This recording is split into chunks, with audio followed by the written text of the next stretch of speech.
listening to The Announcer's Table with Daryl and Ian. This podcast is presented by RingIcon.com, the social networking site for wrestlers, fans, promoters, and everything indie wrestling. Log on today and create your profile, and as always, enjoy the show.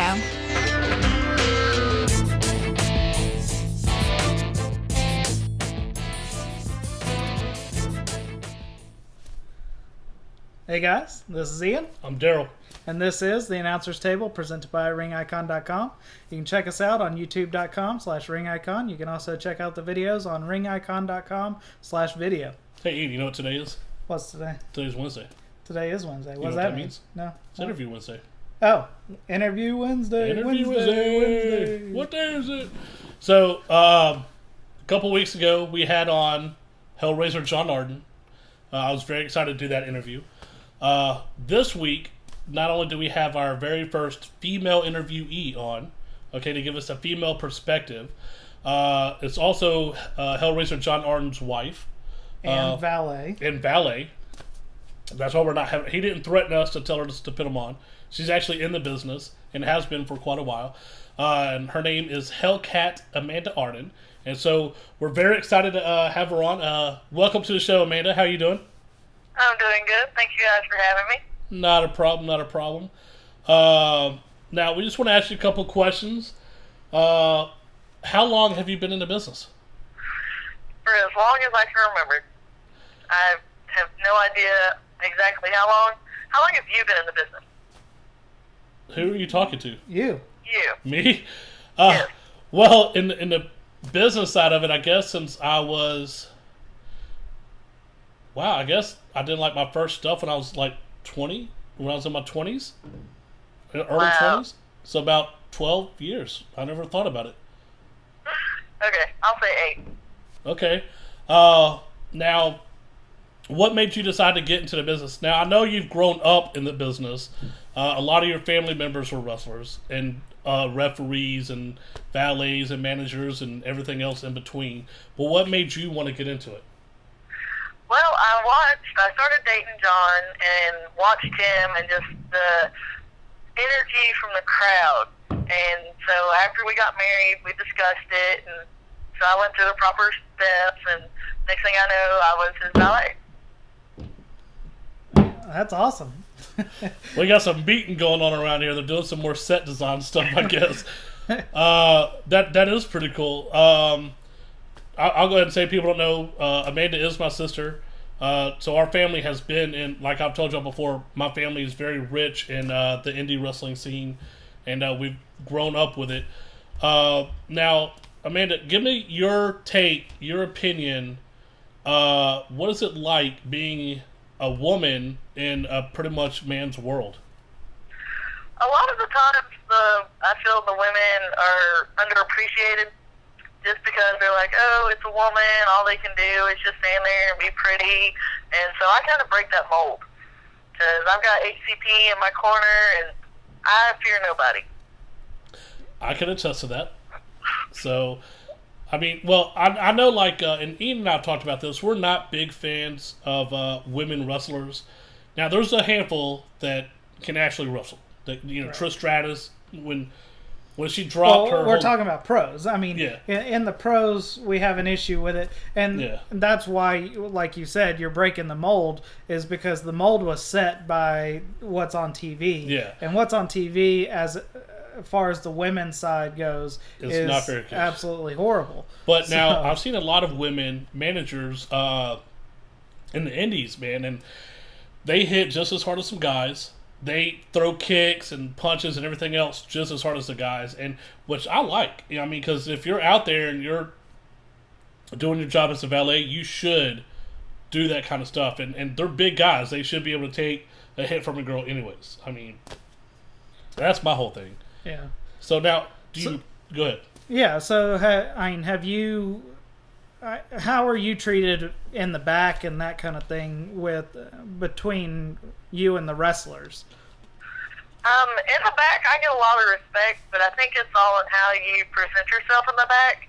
I don't go back there and try to hang out with all the guys and, try to get all up in their business. And so I kind of stay to the side, and then if, sometimes locker rooms are, cohabitated, and so I'll get out of the way and not be back there while they're getting dressed, and it's kind of try to stay out of the way and respect each other, and it's just, I get a lot of respect in the back because I give a lot of respect.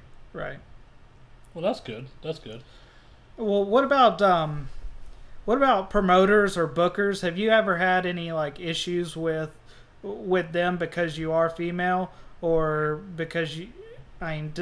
Most of them might not give you issue because you're a valet or manager to HCP, but I could imagine a woman, trying to be a wrestler by herself, promoting herself, and trying to get bookings is pretty difficult.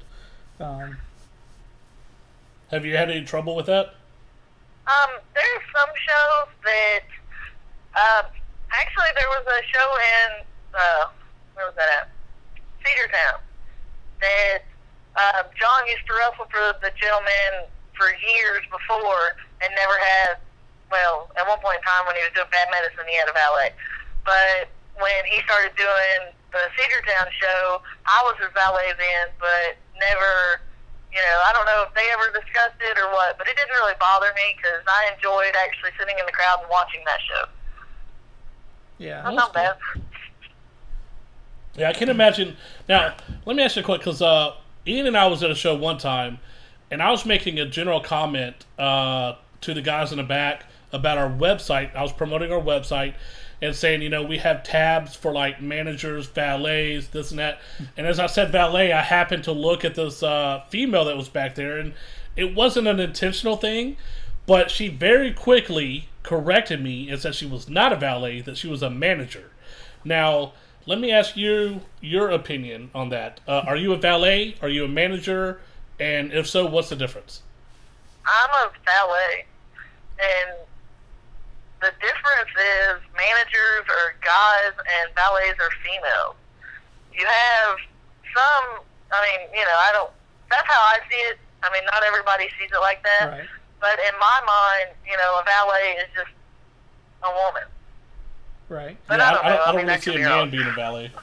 Yeah, I think some women like to differentiate the two as valet is more of just eye candy and not really supposed to do anything. You know what I mean? Yeah. Compared to a manager that manages. But I don't see it that way. But I can see how some female, Yeah. that lady, she was probably, that's what was going on in her head. But that's not necessarily true. Yeah. So I don't know. I think the valet plays a very important role. If Yeah. you're out there, there's a lot of stuff you have to do. To me, when I think manager, I think mouthpiece. yeah. I think the manager is the one that speaks for the group, is the one that negotiates the stuff for the group and gets that going. So, I don't have I think women are valets. I just, they're out there. It's a very important part. They play a very important role.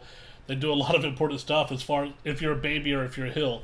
It depends on your stuff. If you're a heel, you're distracting the referee, you're doing cheap shots, stuff like that. If you're a baby, you're getting the crowd pumped up, and stuff like that. Now, Amanda, we're going to go into our 10 questions. And Ian and I will kind of fire them back and forth. Some of them we'll discuss. I'll start it off. What is your favorite gimmick match? My favorite gimmick match is the blindfold match between The Wall, Justin Ramey, and Chad Fuller. I have never in my life seen a match as funny and as entertaining as that match was. I've seen a couple blindfolded matches. Some are pretty decent. Some I'm like, what the hell am I watching? But why do you call Justin Ramey the Wall? That was his name then. I don't know why they called him the Wall. I can't imagine. All right, for y'all that don't know Justin Ramey, He's more of the pole. yeah, my pole. arm might be bigger than he is. He's a pretty skinny kid. He's not a kid. He's a grown man. But that just, when you said that just kind of took me back a little bit. I'm trying to think. I've never known Justin to be more than maybe 145 pounds. If that. Yeah. Well, he's tall, so Yeah, I'm he sure is his tall. weight He's is up like there, over 6 foot. So. Well, if you were a wrestler, if you could wrestle anyone, who would it be? I didn't really think too much about that question because I'm not a wrestler. Right. I had a match once that I was in, and it was horrible. But I chose to think about who I could meet. Okay. And that would be Andre the Giant. Just because I want to see how tall I would. I think I'd come to his belly button. I think you're right, because you're only, what, 5'5"? 5'4". 5'4"? Hey, I was trying to give you an inch, okay? Yeah. Hey, I like my shortness. Yeah, that would, you know what, that would be neat to meet Andre the Giant. I mean, there's pictures of him holding like a regular beer can in his hand, and it almost looks like it's a toy or something. It's, Well, did they not do at WrestleMania did they not have like a wax statue of him? No, Amanda, when we was at WrestleMania, didn't you stand next to the Andre the Giant?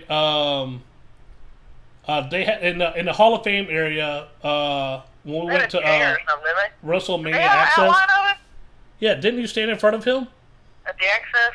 Yeah. Oh no, you know what it was? They had his handprint. They had his handprint. That's what it was. I remember. And my hand looked like a little kid's hand. Yeah. Well, my hand looked like a little kid's hand. But I Your mean, hand looks like a little kid's hand. When Ian and I did our very first show, Ian and I answered these questions ourselves, and my favorite wrestling moment happened to be when we went to WrestleMania, and I got to go with Amanda and John and a handful of other people, and it was real exciting. That was my moment. We did Access, but now what? Wait, all right, no, it's your turn. Oh, no, it's my turn. It's this one. I got confused. We started talking about other stuff.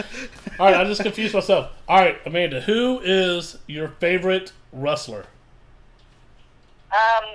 When I was younger, my favorite wrestler was JYD. And I'm not sure why. He just always stuck out to me. And then I'd have to say now my favorite wrestler is Amazing Red. Okay. Yeah. Okay. I love Amazing Red. Yeah. I've seen a lot of his Ring of Honor stuff, and I mean, it's just he's amazing. He was in TNA for a bit when TNA first started getting more national exposure on TV. Really good, really good. Speaking of Amazing Red, Low Key, who him and Amazing Red had a bunch of good matches. He just retired. Did he? Yeah, Low Key. Oh, really? I didn't know that. Yeah. Huh. Look, breaking news. Boom, right here. But not so breaking. Just to y'all. So how's your husband going to feel that he's not your favorite wrestler? He understands. Okay, as long as he understands. Yeah. If you could say that you have a favorite wrestling moment, what would that be? I was actually in the crowd, and when the music quit working at this one show, and all of us in the crowd sang out HCP. And just being in the crowd, it felt amazing. And I would love to have felt that on John's side, just because, because he was healed, and the crowd sang them out, and it was just amazing. Just to be on my side, I couldn't even imagine how it felt on his side. Yeah, we've actually talked about that a lot on the show, and John, that was actually his favorite wrestling moment too. Yeah. Now, Amanda, what is your worst or most embarrassing moment that has to do with wrestling? I was actually put in a match against a manager, Jackie Rosedale. Yep. And this match was horrible. It proves why managers of LA shouldn't wrestle each other. All right, here, let's clarify real quick. Jackie Rosedale is a man. And a manager. And a manager. Yes. All right, go ahead. And so I get put in this match, and we each have who we're managing standing there on the side. John's telling me what to do because I have no clue. And he looks up, he's like, elbow. And I go to do an elbow, and it was the worst. I don't even know what it was. And so I start instantly laughing. And so John's like sitting there laughing like, what are you doing? Do something. And I'm just standing there laughing because I messed up an elbow. Was it an elbow drop, or was you just trying to throw an elbow? No, I was trying to, I don't know, I think I was going to hit him in the head with the elbow, and I wound up doing, I threw him in the rope, and then I came backwards, and I don't know, it looked all jacked up. Is there video of this? Is there video of this? John says yes. I want to see this, and I want to know why I wasn't there to see this live in person. Why did I not know about this? I don't know. Because I would have been there, and I would have filmed it myself. I would have loved to have seen that match. All right, you tell John, next time y'all come down, I want to see this video. Yeah, I want to see it too. I haven't seen it either. It's always worse when you actually watch it from a third-person perspective. So Yeah, I did not want to watch that. Thanks for bringing that up, Ian. I mean, never ever watch this video ever. yeah, if you think it's bad from your memory, It's probably going to be worse watching it. Yeah. I can't wait to see it because we will pin it up on the site. Yeah. Hey, I'll take credit for it. I'll be like, Yeah. this is why people who don't know what they're doing shouldn't be in the ring. Yeah, well, I mean, you know what you're doing outside the ring, but Yes. Well, if you could think of a favorite finisher or wrestling move in general, what would that be? Well, my favorite finisher is the Canadian Destroyer, just because that is like the baddest move I've ever seen in my life. And then Monkey Flip is my favorite move. I like it when AJ takes it because he'll go from one corner to the other, and then when RVD is the one giving it to somebody, just because he does a beautiful Monkey Flip. Yeah. wasn't your favorite move the Canadian Destroyer? No, yours was. Oh, yeah, that was my old one. Yeah, my old favorite move was the Canadian Destroyer until I changed it to the Package Pile Driver. Yeah. Kevin Steen. All right, now let me ask you this. Who is your favorite champion of all time? And it doesn't have to be heavyweight champion. It can be anything. Tag team champion, whatever, and you cannot say John Arden. I say Eddie Guerrero because when he won the WWE title, you could tell he just genuinely appreciated it. And I think that you don't see that very often anymore. No, I agree with that. 100%. Yeah. Yeah, it was pretty cool because they really went out. I mean, they don't really do that much anymore with the streamers and the... Well, I think they knew they- it was going to be a big moment. Yeah. I think they knew that that moment was going to go down in history. I mean, even if he hadn't passed away, I think they knew that was going to be a big moment. I don't know if I'm right or wrong. Was it the same night that Rey Mysterio won his title, or Chris Benoit won? Did him and another person? I think it was Chris Benoit because I think Chris Benoit was actually holding up Eddie Guerrero at the end, which we're not supposed to mention. Yeah, Chris no, Benoit. WWE's not supposed to mention. I love Chris Benoit. I mean, regardless, I've loved wrestling Chris Benoit. Regardless of whatever happened in his past, is separate from wrestling. But yeah, that I could agree with that choice there, Amanda.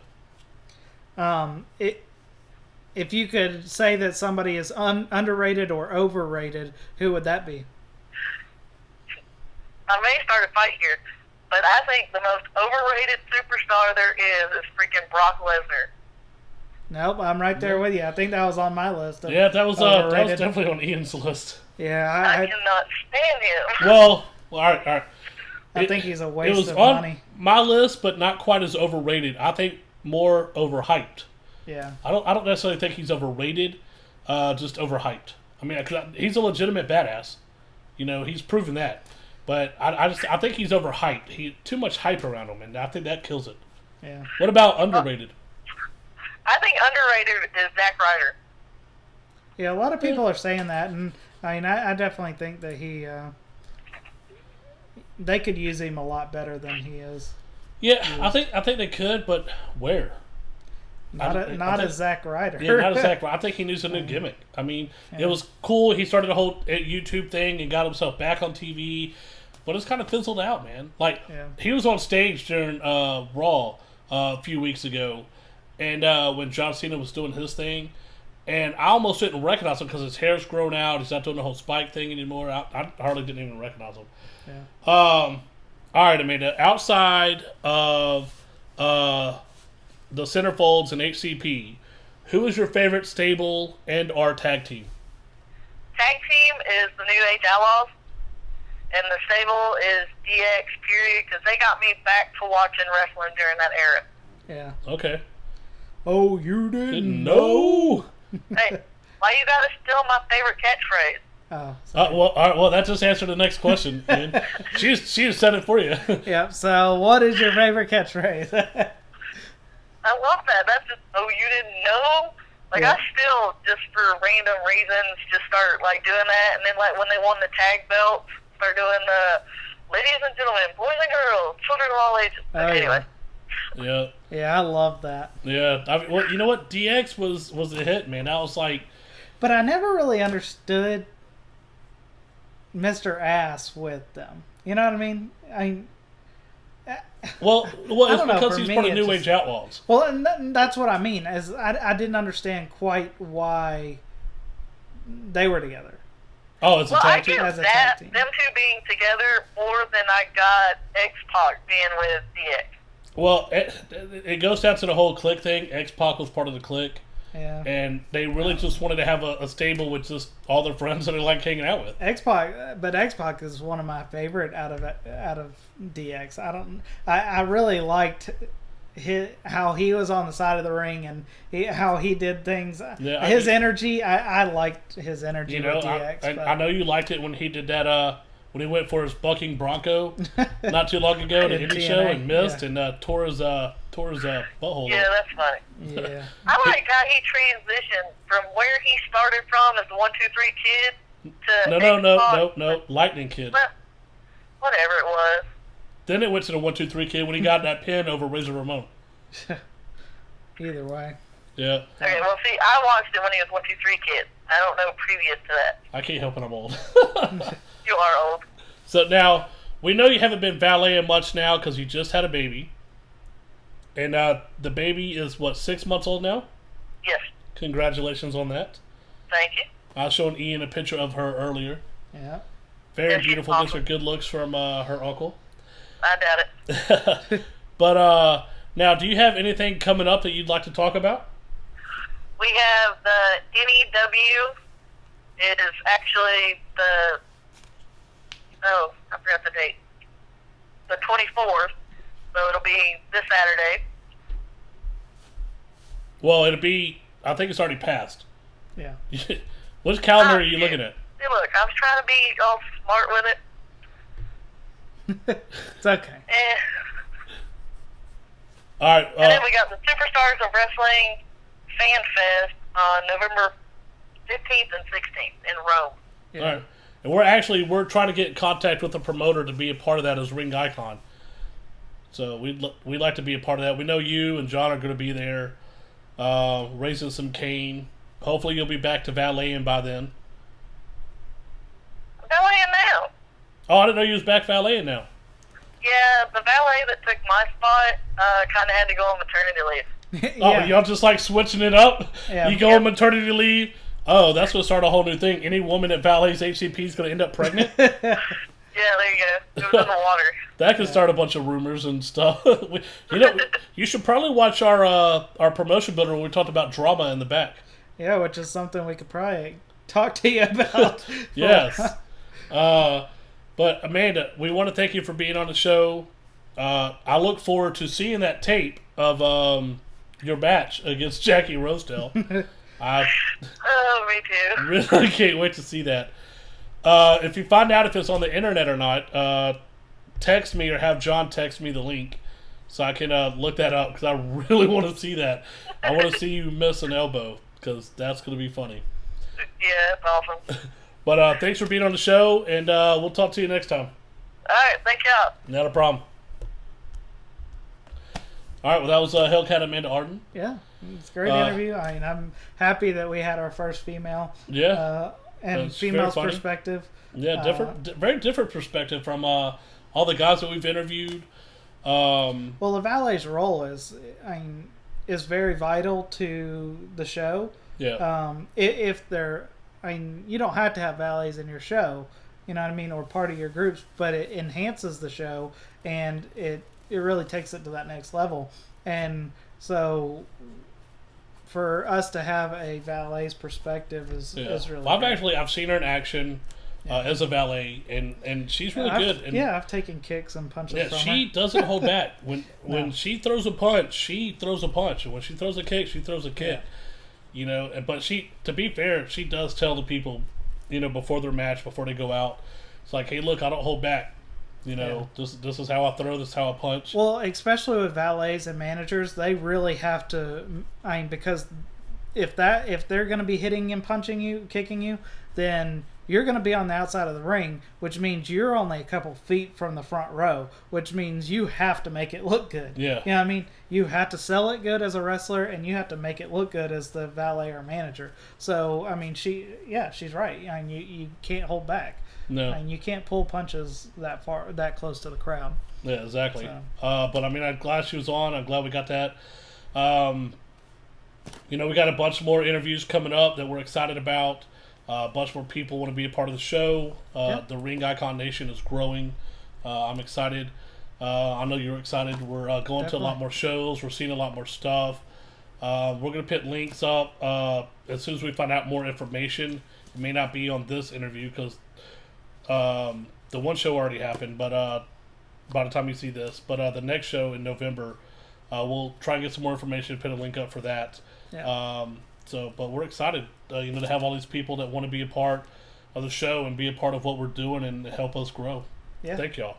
And I thank y'all to the fans of the show. I mean, y'all are the ones, while we do the show. I mean, we could talk wrestling all day long to each other, but we know there's an audience for it, and we appreciate y'all being on here and leaving us comments and talking to us and watching our videos and getting it out there. Make sure y'all pass it on, share it with y'all's wrestling friends, and say, hey, look, check out these two idiots on the YouTube trying to be funny. So we appreciate it. Who's funny? I'm funny. No, you're not. You're funny? No. Oh. Not really. No. You're the good-looking one? Yeah, I'm the looks of the operation and the brains. I don't know what I try to be comedic relief, but who knows? I guess. All right. Well, tell us what y'all want to see. If there's anybody y'all want us to interview, obviously, or if you want to be interviewed, yeah, or if you want to interview, yeah, you know what? We should interview a fan and get a fan perspective. So hit us up if you're interested in being on the show and want to be interviewed. We'll interview. We'll ask you the same 10 questions and get y'all's take on it. Yeah. So, all right. Until next time. I'm Ian. I'm Daryl. This is the Announcer's Table, presented by RingIcon.com. See ya.